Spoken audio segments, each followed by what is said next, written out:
Bonjour, merci de regarder cette vidéo. Dans cette vidéo, je vais montrer pourquoi est-ce que il est très important d'ajouter TikTok comme un nouveau channel d'acquisition. Donc, premièrement, comme tu as pu très certainement le voir, depuis iOS 14, il est impératif de diversifier ses réseaux sociaux. Parce que, dans un premier temps, les CPM, donc le coût, tous les 1000 impressions, est de plus en plus élevé, notamment avec Facebook, qui a des coûts de 10, 12 euros toutes les 1000 impressions, avec en plus de ça des réseaux comme Snapchat qui perdent en popularité, avec en plus de ça on le voit, Facebook est en train graduellement de mourir, même si ils essaient quand même de sortir la tête hors de l'eau, notamment en faisant des groupes Facebook ainsi que d'autres fonctionnalités qui peuvent faire en sorte qu'ils survivent. TikTok actuellement, ils prennent le dessus et ils sont le premier réseau social qui a le plus explosé en même pas 2 ans. Actuellement en France, les chiffres journaliers, c'est 7 millions d'utilisateurs par actif journalier et dont seulement 3,4 millions de 15-24 ans. Du coup, c'est plus pour les gamins. L'état de TikTok, quand il y avait les histoires de danse, c'était plus des années 2019-2020. Maintenant, le réseau social est devenu beaucoup plus mature. Ce qui fait que les gens maintenant sur TikTok ont de l'argent à justement dépenser.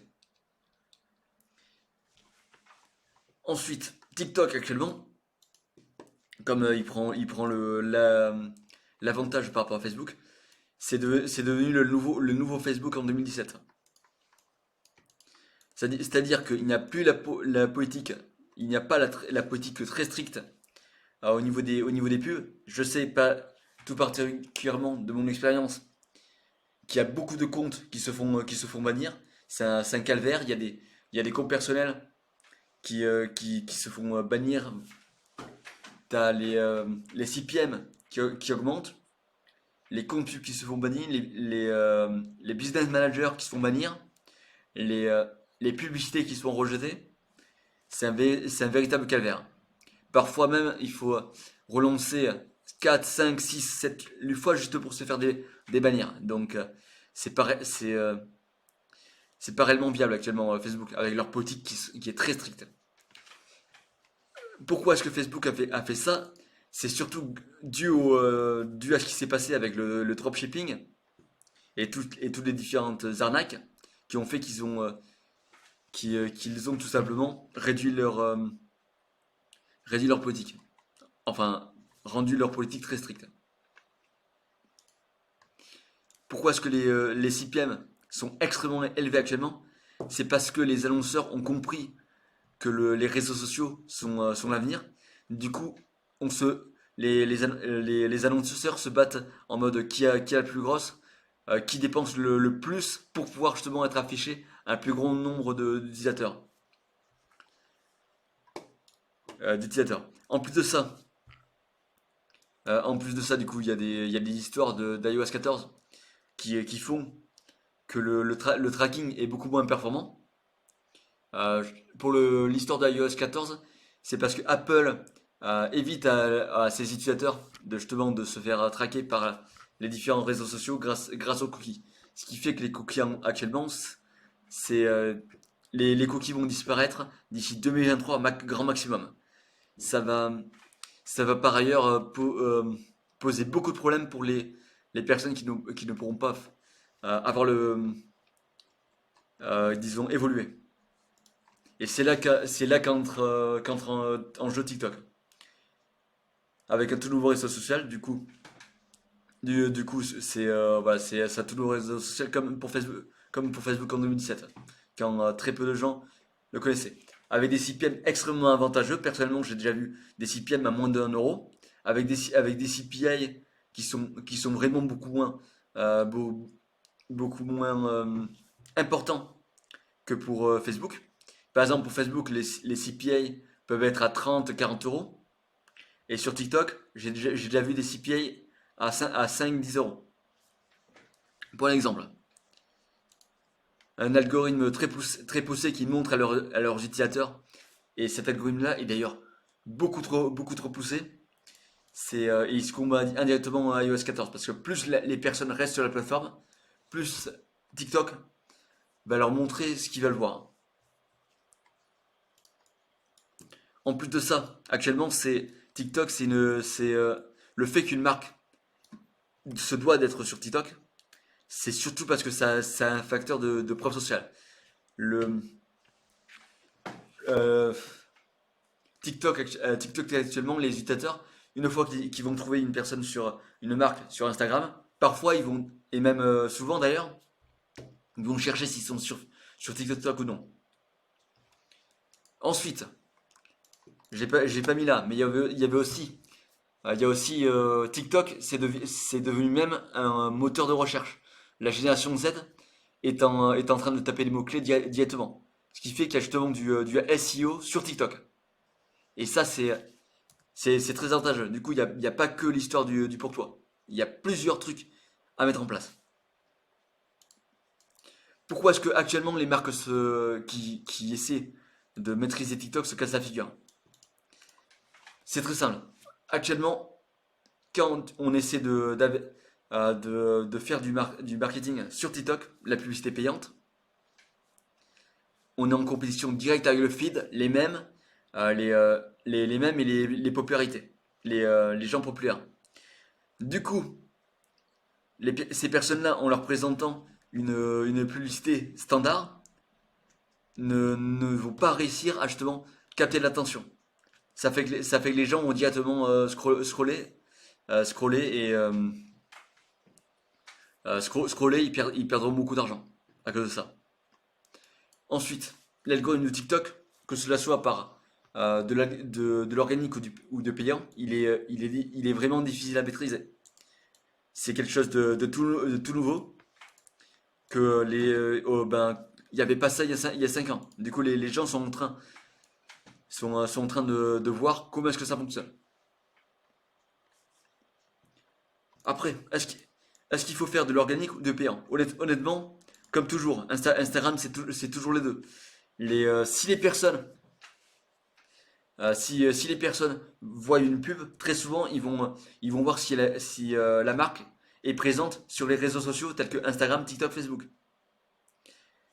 Et si elle est très présente, c'est, euh, ces personnes-là vont s'abonner, ce qui va faire que ça va leur abreuver le contenu et donc forcément ils vont avoir un certain attachement avec la marque. Donc voilà, comme je l'ai dit, ils s'abreuvent de leur contenu.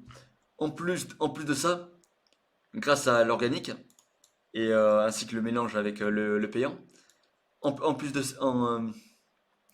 en plus de ça, TikTok va leur montrer littéralement ce qu'ils veulent voir. Du coup, plus la personne va engager avec des vidéos, plus l'algorithme sera poussé. Ce qui fait justement qu'on obtient un bien meilleur résultat avec des gens vraiment qualifiés. Est-ce qu'on, est-ce qu'actuellement, est-ce qu'on doit utiliser vraiment, uniquement TikTok? Honnêtement, si tu as une seule marque, si t'as une marque qui a commencé il y a pas longtemps, TikTok, c'est le truc où tu dois de te focuser. Une à 3 fois par jour. Pas moins des vidéos qualitatives. Juste TikTok. Avec ça, tu perceras clairement. Avec justement l'effet composé. C'est un très bon début. Il y a plein de marques, pas forcément avec beaucoup de moyens, qui justement ont réussi à se faire, à se caler comme ça. C'est un truc de dingue. En plus de ça, ça peut être du contenu par exemple. Par exemple, histoire d'apporter de la valeur, ça peut être aussi du contenu, du style le quotidien d'un fondateur, des, des vidéos en lien avec la thématique que tu abordes par rapport au problème, le fait d'éduquer des gens, tout ça. Néanmoins, bien sûr, si tu as l'intention de créer une entreprise sur le long terme, c'est toujours mieux de diversifier ses réseaux. Surtout si ton compte, on ne sait jamais. Parfois, ça n'arrive jamais, mais parfois, il y a une petite chance que ça arrive. Du coup, pareil. Si tu diversifies tes risques en te mettant sur plusieurs réseaux. Comme ça, en plus, tu peux toucher une audience beaucoup plus large. Par exemple, si tu es un fondateur tu peux créer des vidéos sur ton quotidien de fondateur qui reprendra soit une marque personnelle, soit ta marque soit ta marque. Et en plus de ça, tu peux faire vraiment des choses pour fidéliser tes clients. Après, bien sûr, actuellement on est en 2022. En 2023, ça sera trop tard. Il y a de plus en plus de gens qui s'engouffrent sur TikTok.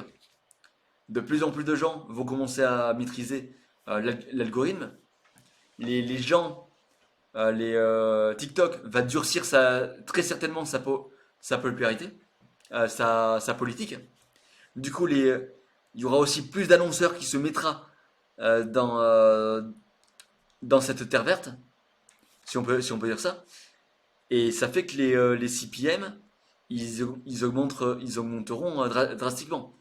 Pareil pour les pubs, très certainement qu'elles se feront rejeter comme pour Facebook. Actuellement, bien sûr, vu que les gens ne savent pas faire de bonnes vidéos TikTok et même de bonnes publicités TikTok, très peu de gens exploitent le potentiel pur de la plateforme. Et c'est justement pour ça que de mon côté, je me focalise uniquement sur TikTok. Après aussi, pas là. Je sais qu'il y a beaucoup de gens qui veulent engager des stagiaires, des alternants ou des employés à temps plein. Honnêtement, évite de faire ça. Euh, Engage plutôt des créateurs de contenu qui sont déjà sur TikTok. Vu qu'ils ont déjà accès à d'autres marques, ils auront beaucoup plus d'expérience que s'ils travaillaient pour ta marque à toi pendant, euh, pendant 3 ans.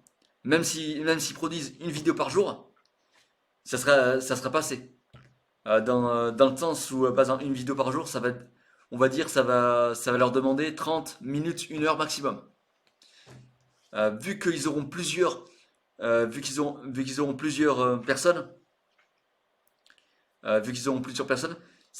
ils auront beaucoup plus de contenu, donc ils s'amélioreront beaucoup plus. Et vu qu'ils feront beaucoup plus de volume, ils feront des vidéos de beaucoup plus qualitatives. Et ça fait que c'est pourquoi je ne conseille pas vraiment les alternants et stagiaires. Ok, donc ça sera tout. J'espère que ça t'aura apporté de la valeur. Si ça t'a apporté de la valeur, n'hésite pas à liker, n'hésite pas à commenter. Si tu as des questions, commente-moi directement sur mes réseaux TikTok en commentaire et je t'enverrai par exemple un guide pour scaler ton entreprise. Sur ce, au revoir.